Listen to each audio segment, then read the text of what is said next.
Photography day છે.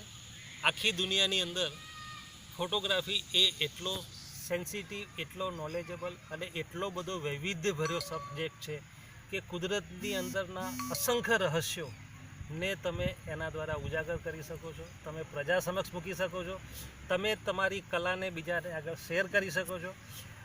લાખો લોકો આની અંદર ઘનિષ્ઠ અભ્યાસ કરી અને તમારી આગળ એટલું બધું મૂકી રહ્યા છે કે આમાંથી નવું શીખી અને તમે ઘણો બધો વિકાસ કરી શકો છો. દુનિયાની અંદર તમારા લેવલને ઘણા ઊંચા સ્થાને પહોંચાડી શકો છો. આજે ફોટોગ્રાફી ડે છે અને કુદરતના રહસ્યોને આપણે પામી અને એને સરસ રીતે આપણા માટે પણ એક વિશેષ કલા તરીકે એને વિકસાવીએ અને આપણે એની અંદર ઊંડા ઉતરી અને એને સમજીએ, એવી મારી તમને બધાને શુભેચ્છા. શું નામ તમારું? અનિલ જોશી.